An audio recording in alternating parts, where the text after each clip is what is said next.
The widow faints in the arms of a stranger at the matchmaking ceremony, not knowing he's a duke. The widow's knees buckled in the overheated hall. As she fell forward, strong hands caught her before she hit the floor. She opened her eyes to find herself cradled against a stranger's chest. Half the room staring, her mortification complete. What she didn't know was that the plainly dressed man holding her was the Duke of Arden himself. Hello, lovely. If you're enjoying this tale of second chances and hidden identities, I'd be so grateful for a like or subscribe. It helps me bring you more stories of love, courage, and Victorian romance. And if you're up for it, tell me in the comments where you're watching from. I read every note, and it brings a smile to my face. 1. Mrs. Eleanor Ward stood at the edge of the hired hall, her fingers gripping her reticule so tightly her knuckles had gone white. The matchmaking event was exactly as horrible as she'd imagined. Anxious mothers circled like hawks. Stiff gentlemen shifted from foot to foot, looking anywhere but at the women arranged like goods on display. Mrs. Abernathy, the matchmaker, moved through the crowd with determined cheerfulness, calling out names and pairing people for introductions like a general arranging troops. Eleanor was 28 years old, a widow, and utterly desperate. Her late husband's sister had pushed her to attend, and Eleanor had run out of reasons to refuse. The cottage she lived in wasn't truly hers. The small allowance she received depended on her brother-in-law's goodwill. If she didn't remarry soon, she'd lose everything and be forced to move in with Henry Ward and his disapproving wife. The thought made her stomach turn. She'd worn her only decent dress, black silk that was just slightly too tight because she couldn't afford alterations. She hadn't eaten properly all day. Nerves had stolen her appetite that morning, and by afternoon there'd been no time. Now the hall felt suffocating. Too many bodies, too much heat, and her corset laced tighter than it should have been. Poor thing, a voice whispered nearby. Eleanor's ears caught it despite the noise. She's past her prime, isn't she? Only here to catch whatever widower. Can't get anyone better. The younger woman who'd spoken giggled with her companion. Eleanor's cheeks burned. She focused on breathing, on staying upright, on not showing how deeply the words cut. Mrs. Abernathy's voice rang out across the room. Gentlemen, I must remind you that widows, while experienced in managing households, are naturally less in demand than fresh brides. However, they do bring certain practical advantages. The words hit Eleanor like a slap. Used, second-hand, unwanted. The room tilted. Eleanor reached for the back of a nearby chair, but her fingers only grazed the wood. Her vision narrowed to a pinpoint of light. The voices around her became muffled and distant.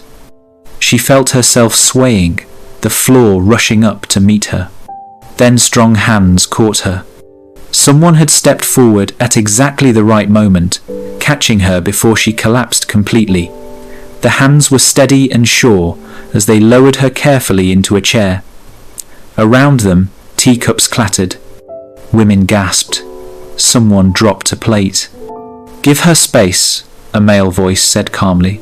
She needs air. Someone fetch smelling salts. Eleanor's eyes fluttered open. She found herself half leaning against a man's shoulder, his face close to hers. He had kind eyes, dark hair, and wore plain but well-made clothing. He looks like a modest gentleman, or perhaps a tradesman. Nothing about him suggested wealth or status. "Are you with us, madam?" he asked quietly. Eleanor tried to sit up properly, mortification flooding through her as she realized half the room was staring. "I'm so sorry. I don't know what happened. It's quite all right." His voice was steady, reassuring. "The room is very warm, and I suspect you haven't eaten today." "Mrs. Abernathy appeared beside them, fanning herself frantically. "Oh, Mr. Hale, I'm terribly sorry for such a scene. Mrs. Ward, are you quite well? Should we send for a doctor?" "I'm fine," Eleanor managed, though her voice sounded thin even to her own ears. "Just a moment of foolishness." The stranger, Mr. Hale, studied her face with concern. "Have you eaten anything today?" Eleanor tried to summon a smile. Apparently not enough to stay upright, it seems. Something flickered in his expression. Not pity or disgust, but genuine amusement. A small, real smile touched his lips. "Then perhaps you should remedy that before attempting any more introductions." Mrs. Abernathy fussed over Eleanor, helping her to her feet and guiding her toward a quieter room at the back of the hall. As Eleanor walked away on unsteady legs, she glanced back once. Mr. Hale was still watching her, not with the calculating look of the other gentleman, but with something that looked almost like curiosity. In the quiet room, Eleanor sank onto a settee and pressed her hands to her burning cheeks. She'd fainted, actually fainted, like a character in a bad novel, in front of everyone. In front of eligible gentlemen who would now see her as weak and ridiculous. She vowed never to faint in public again. Back in the main hall, the man Eleanor knew as Mr. Hale stood alone near the window. His real name was Thomas Hale, but his full title was the Duke of Arden. He'd come to Mrs. Abernathy's agency without fanfare, using only his family name, to observe her methods before sponsoring her charity ball. He was tired of being hunted for his title, tired of false smiles and calculated charm. The entire afternoon had felt artificial, every word carefully chosen, every gesture rehearsed, until the widow collapsed. That had been real. Her embarrassment, her attempt at humour despite obvious distress, the way she'd met his eyes without simpering or calculating. It was the first honest moment he'd witnessed all day. Thomas looked toward the door where she'd disappeared and felt something stir in his chest. Curiosity, perhaps, or recognition that here was someone who understood what it meant to wear a mask. He didn't expect to see her again. Women like that, respectable widows with limited means, tended to avoid returning to scenes of public humiliation. But Thomas found himself hoping he was wrong. 4 days later, Eleanor stood outside Mrs. Abernathy's townhouse, debating whether to turn around and go home. The matchmaker had sent a note inviting her to an afternoon tea for promising candidates, a more relaxed gathering than the disastrous ceremony. Eleanor had spent 2 days deciding whether her pride or her financial situation was stronger. Her empty cottage and Henry Ward's increasingly pointed letters had made the decision for her. This time, she'd eaten a proper lunch. Her corset was laced more sensibly. She could breathe without her vision swimming. Small victories. Mrs. Abernathy greeted her at the door with excessive enthusiasm. "Mrs. Ward, how wonderful to see you recovered. I do hope you're feeling better after that unfortunate incident." Her voice carried across the entire entrance hall, ensuring that everyone present would remember Eleanor's fainting spell. Eleanor smiled tightly. "Quite recovered, thank you." The drawing room was arranged for easy conversation, with small clusters of chairs and tables laden with tea and cakes. Eleanor recognized several faces from the ceremony, including the young women who'd mocked her. They whispered to each other and looked away when she met their gaze. "Mrs. Ward, allow me to seat you here, Mrs." Abernathy said, steering Eleanor toward a settee by the window. "Mr. Hale specifically requested that I ensure you were comfortably situated. He was quite concerned after your spell." Eleanor's cheeks warmed. Before she could respond, Mr. Hale himself appeared, carrying 2 cups of tea. "Mrs. Ward," he said with a slight bow, "I'm glad to see you looking well. I took the liberty of preparing your tea, but I wasn't sure how you take it. Sugar? Milk? Both, please, Eleanor said, surprised by his thoughtfulness. And thank you for catching me the other day. I'm not typically so dramatic. He smiled as he handed her the cup. I don't believe that was drama. I believe that was an empty stomach and a too warm room conspiring against you. He settled into the chair beside her settee. Have you eaten today? I have, Eleanor assured him. Quite thoroughly, in fact. I'm unlikely to collapse on you a second time. I'm relieved to hear it, though I must say, you were quite easy to catch. Eleanor felt herself relax slightly. There was no mockery in his tone, only gentle humour. They fell into conversation more easily than she'd expected. Mrs. Abernathy mentioned you're considering a contribution to her charity ball, Eleanor said.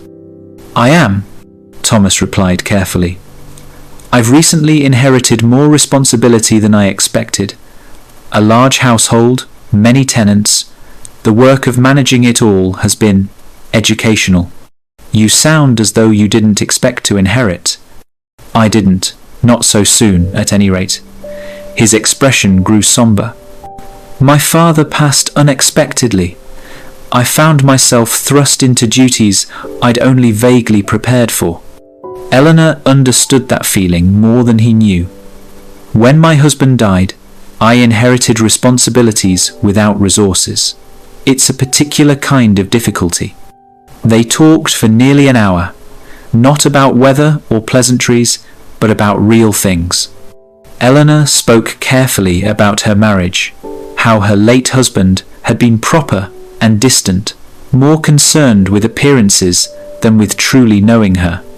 She didn't mention his name or the financial precariousness of her situation, but Thomas seemed to hear what she didn't say. In turn, he shared that he found the idea of being chosen for what he owned rather than who he was deeply uncomfortable.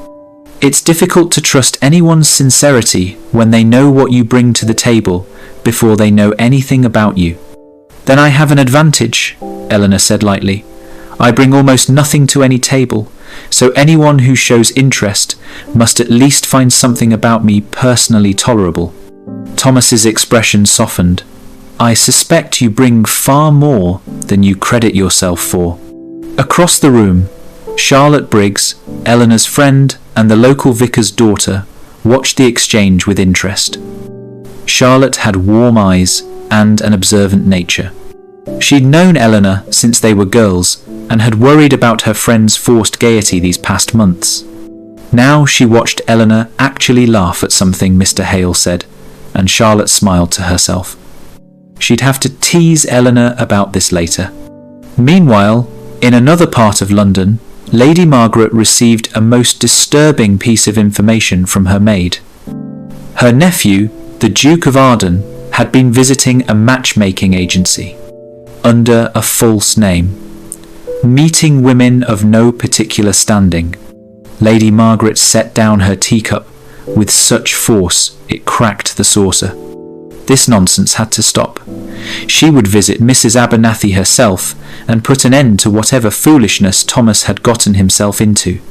The very idea of the Duke of Arden pretending to be a common gentleman and courting unsuitable women was enough to give her palpitations. She called for her carriage immediately. Back at Mrs. Abernathy's, the afternoon had grown late. As guests began to depart, Thomas approached Eleanor one final time. Mrs. Ward, I wonder if you might allow me to call on you next week, under Mrs. Abernathy's chaperoned arrangement, of course. Perhaps a walk in Hyde Park. Eleanor felt hope flutter in her chest, dangerous and unexpected. She'd sworn to herself that she wouldn't risk her heart again, wouldn't let herself be vulnerable to another man who might see her as merely convenient. But Mr. Hale didn't look at her the way her late husband had. He looked at her as though she were actually interesting. Only if you promise not to let me fall over again, she said. attempting lightness to cover her nervousness. His answer was immediate and serious. "I'd prefer to prevent it altogether this time." There was something protective in his tone that both comforted and frightened her. Eleanor had learned that protection often came with a price. Still, she heard herself say yes. 3. Hyde Park on a Wednesday afternoon was chaos barely contained. Mrs. Abernathy had arranged for several of her matched couples to walk together under her supervision, which meant she spent most of her time herding people like an anxious shepherd while trying to maintain an air of dignified oversight. Children ran past chasing hoops. Dogs barked at squirrels. A gentleman's hat went flying in the breeze, causing a minor stampede as several people tried to catch it. Through it all, Mrs. Abernathy's voice rang out with increasingly frantic instructions about proper walking pace and appropriate conversation distance. Eleanor walked beside Thomas, grateful for his steadying presence amid the madness. She'd worn her second-best dress, dark grey instead of black, and felt almost normal. Does she always manage these outings with such, Thomas paused, searching for a diplomatic word, enthusiasm? "I believe this is her first time chaperoning more than 2 couples at once," Eleanor said, watching Mrs. Abernathy attempt to redirect a couple who'd wandered too far ahead. "She's discovering the limitations of her system." Thomas smiled. One might call it optimistic planning. They walked in comfortable silence for a while before Eleanor found the courage to speak more honestly. "Mr. Hale, I should tell you something about my circumstances. You don't have to explain anything you'd rather keep private." "No, I think you should know." Eleanor took a breath. "My husband wasn't a bad man. He didn't hurt me or treat me cruelly, but he was distant. Everything was about appearances, about doing things properly. I spent 3 years managing his house and being the wife he needed for social occasions, but I never felt as though he truly saw me. When he died, his estate went mostly to his brother.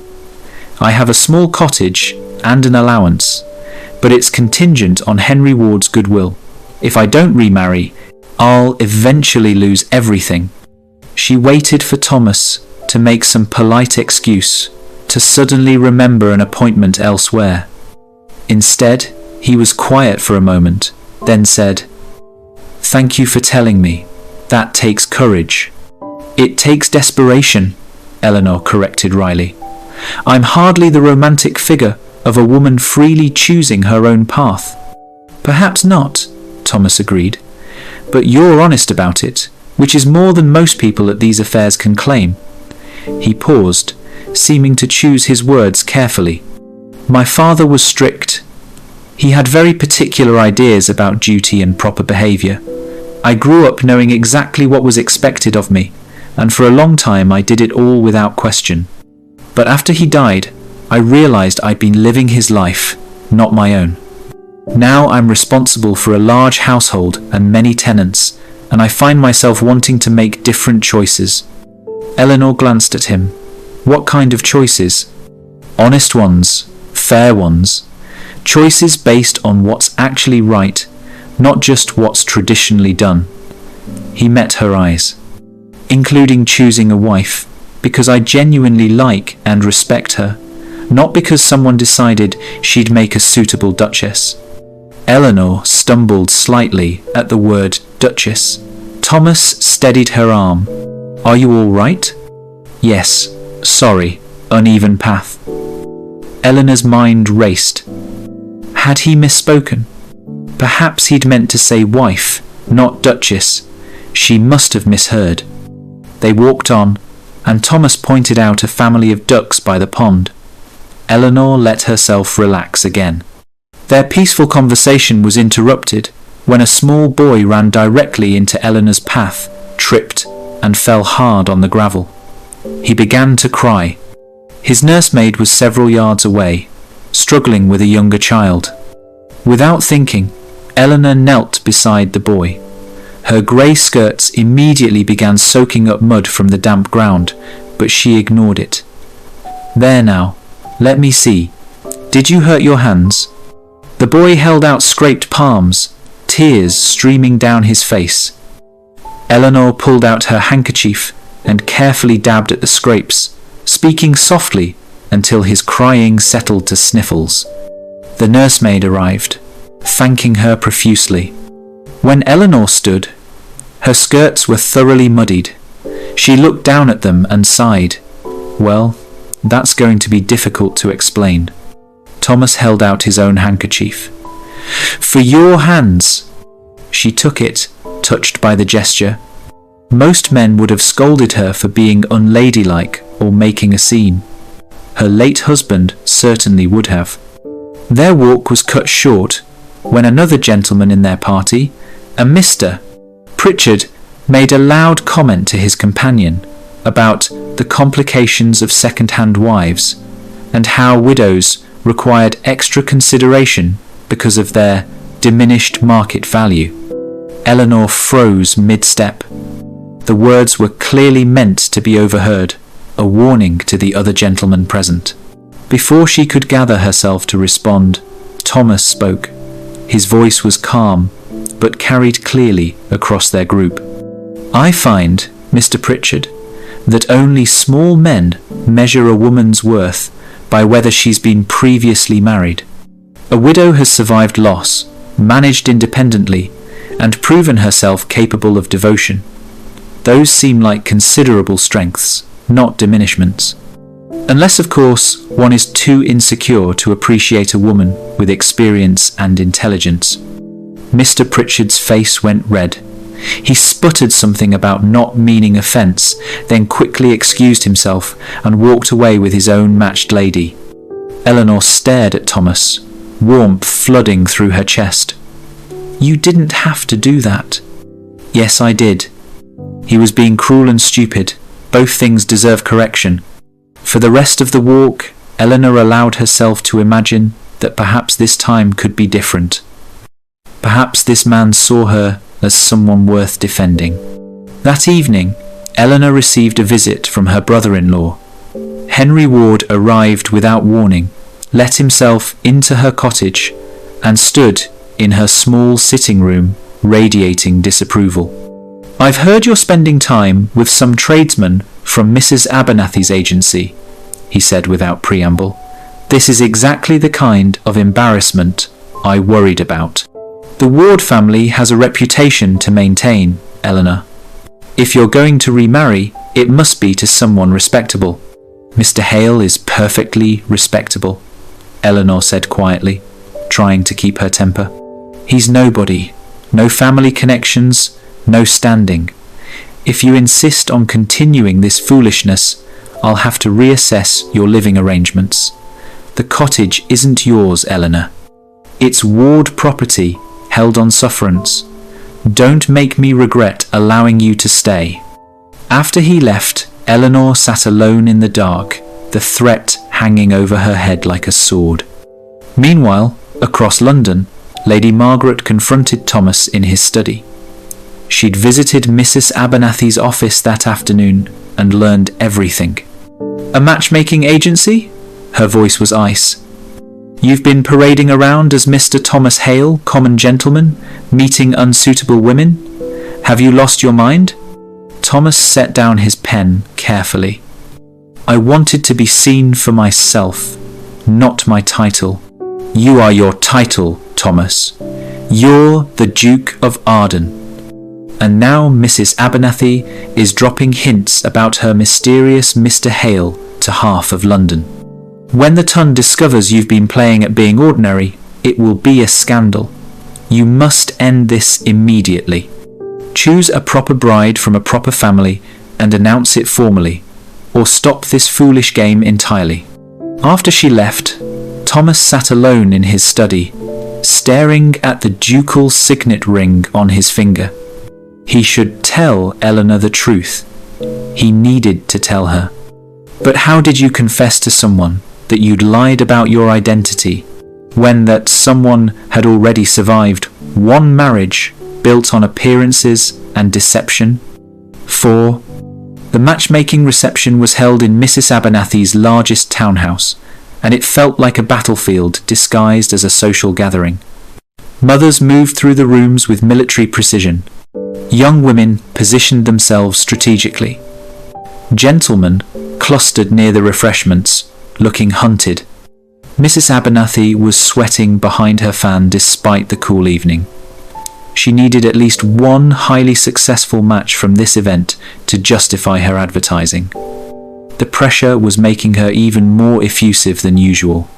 Eleanor arrived, feeling like a prisoner walking to her execution. Charlotte had helped her dress, lending her a dark blue gown that was nicer than anything Eleanor owned. "You look beautiful," Charlotte had said firmly. "Now go find out if Mr. Hale is as decent as he seems." Thomas arrived with every intention of pulling Eleanor aside and telling her the truth before anything else happened.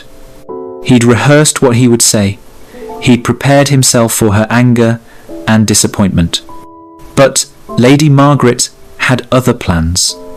She'd arrived early and taken Mrs. Abernathy aside for a private word. What she said, Thomas didn't know. But as he entered the main drawing room, he saw Mrs. Abernathy's face transform from anxiety to barely controlled euphoria. The matchmaker climbed onto a small platform intended for musicians and cleared her throat loudly. The room fell silent. "Ladies and gentlemen, I have a most wonderful announcement." Mrs. Abernathy's voice trembled with excitement. "I am deeply honoured to reveal that we have been blessed with the presence of His Grace, the Duke of Arden, who has been observing our methods with the intention of sponsoring our upcoming charity ball." She gestured dramatically toward Thomas. "May I present Thomas Hale, Duke of Arden?" The room exploded. Women gasped. Mothers whipped around to stare. Gentlemen began whispering furiously. And across the room, Eleanor went perfectly still. Thomas watched the moment she understood. Her face didn't crumble. She didn't make a scene. Instead, something closed off behind her eyes. Her expression went carefully, perfectly polite. She walked toward him, and people parted to let her through. When she reached him, she dropped into a flawless curtsy. "Your Grace," she said clearly, "I must congratulate you on your excellent performance." The words were arrows, each one precisely aimed. Before Thomas could respond, Eleanor turned to Mrs. Abernathy. "Thank you for a lovely evening. I'm afraid I must take my leave." She walked out with her head high and her spine straight, every inch the dignified widow. Thomas caught up with her in the corridor outside. "Eleanor, please, let me explain." She stopped, but didn't turn around. "There's nothing to explain, Your Grace. You wanted to observe common people without the complication of your title. I understand completely. It was very enlightening, I'm sure. That's not why I did it." Thomas moved to face her. "I hated being hunted for my title. I wanted to know if anyone would see me as just a man. I didn't expect to meet you. I didn't expect to care. But you did meet me, and you did care, and you still said nothing." Eleanor's voice was calm, but her eyes were bright with unshed tears. "My first marriage taught me what it feels like to be an accessory to a man's public image. Being deceived, even for good reasons, is not a foundation I can build on again. I was going to tell you tonight, before anything was decided. But you didn't tell me before I began to trust you.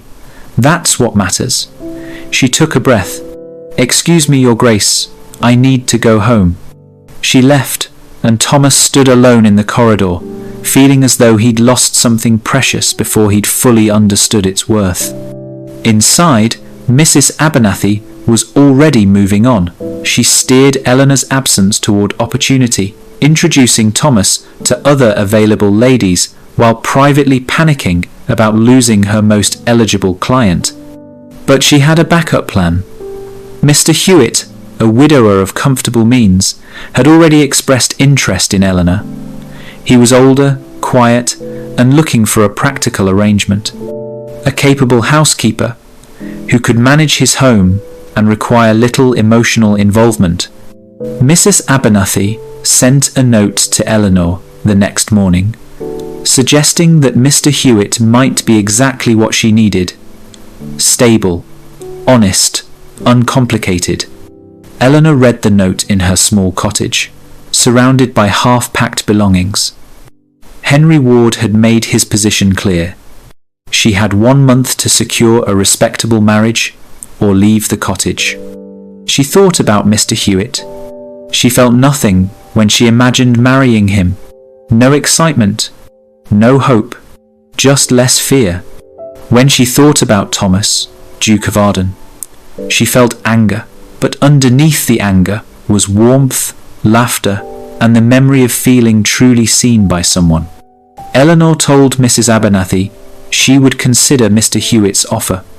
Meanwhile, Lady Margaret confronted Thomas in his study again. This is what comes of playing at being ordinary. Now you've hurt some poor widow's feelings and created an unnecessary scandal. Choose someone else from the agency, any girl whose head is already turned by your title. Make it simple. Thomas said nothing. He didn't want simple. He didn't want a woman dazzled by his title. He wanted the widow who fainted, joked about it, and argued with him in the park. 5. Eleanor sat in her cottage 3 days later, preparing to give Mr. Hewitt her answer. A trunk sat open in the corner, half her belongings already packed. If she said no, she'd be moving out within the month. Henry Ward had been crystal clear about that. Charlotte sat beside her, drinking tea, and watching her friend with concern. "Do you want Mr. Hewitt?" Charlotte asked gently. "Or do you just want to stop being afraid?" Eleanor was quiet for a long moment. "I don't feel anything when I think about him, only less panic. Is that enough? Is it enough for you?" "It might have to be. But when you think about the Duke..." Eleanor closed her eyes. "I feel angry, hurt, but also I remember laughing with him, feeling like he actually listened to me, feeling like I mattered as something more than a solution to someone's domestic needs." "Then perhaps you should tell him that instead of accepting Mr. Hewitt out of fear." Before Eleanor could respond, someone knocked at her door.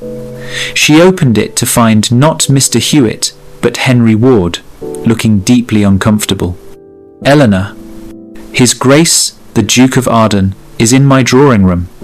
He wishes to speak with you. He came to ask for my permission to court you properly." Eleanor stared at her brother-in-law. "He what?"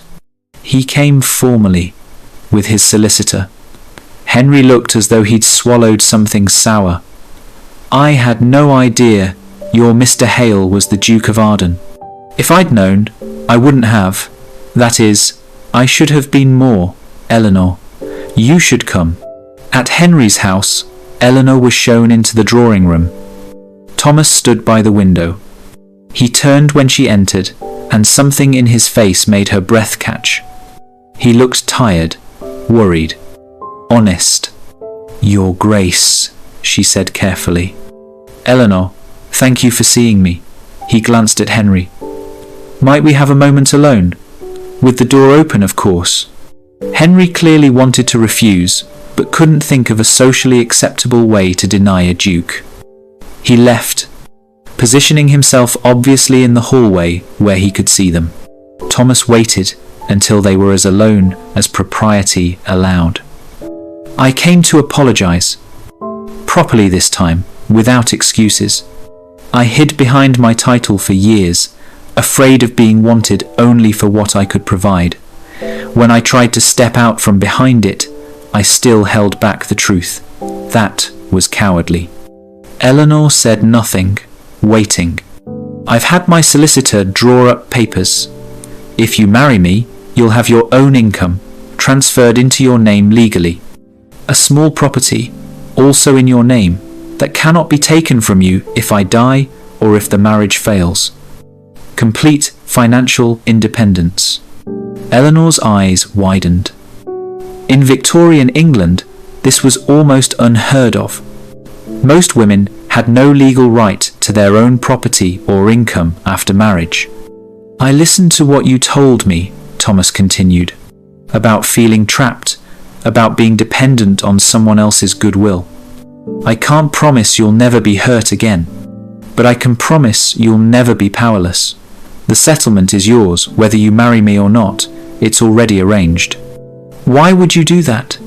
Because you deserve security that doesn't depend on anyone's mercy. And because I love you, the words came out simply, without rehearsal. I love the way you speak your mind, the way you knelt in the mud to help a crying child, the way you rolled your eyes at me in the park. I want a partner, Eleanor, someone who'll tell me when I'm being foolish and challenge me to be better. I don't want a quiet ornament. I want you. Eleanor felt tears threaten. What happens when society whispers about your foolish choice? When they mock you for marrying a widow of no standing? Thomas smiled slightly. They already whisper about my stubbornness, my temper, and my dislike of London balls. Let them add one more thing. I'd rather be gossiped about with you than admired alone. You lied to me. I did, and I'm sorrier for that than I can properly express. I can't take it back, but I can promise I'll never lie about something important again. And I'll never make decisions that affect your life without including you. Those are promises I'm prepared to put in writing, if you need that. Eleanor looked at him. Really looked at him. Mr. Hewitt offered safety without warmth. Thomas offered risk, yes, but also respect, affection, the possibility of being truly known by someone. I have conditions, she said finally. Hope flared in Thomas's expression. Name them. You will never lie to me about something important again, ever. Agreed. I will never be left out of decisions that affect my life. I will have a voice in how we live, where we live, how the household is managed. Absolutely agreed. And if I faint again, you have to promise not to look so terrified. It's mortifying enough without your panic. Thomas laughed, real and surprised. I promise to maintain perfect composure while catching you. Eleanor felt herself smile despite the tears now falling. Then, yes, I'll marry you. He crossed the room and took her hands carefully, as though she was something precious. I'll spend every day trying to be worthy of that, yes. See that you do. 2 weeks later, Mrs. Abernathy hosted a small engagement announcement at her office. She'd already mentally drafted 3 pamphlets about her ducal success. The room was crowded with well-wishers when Eleanor felt suddenly light-headed. Too many people, too much excitement, not enough breakfast. She swayed slightly. People nearby gasped. Eleanor raised one hand and said clearly, I promise not to faint this time. She gripped Thomas's arm firmly.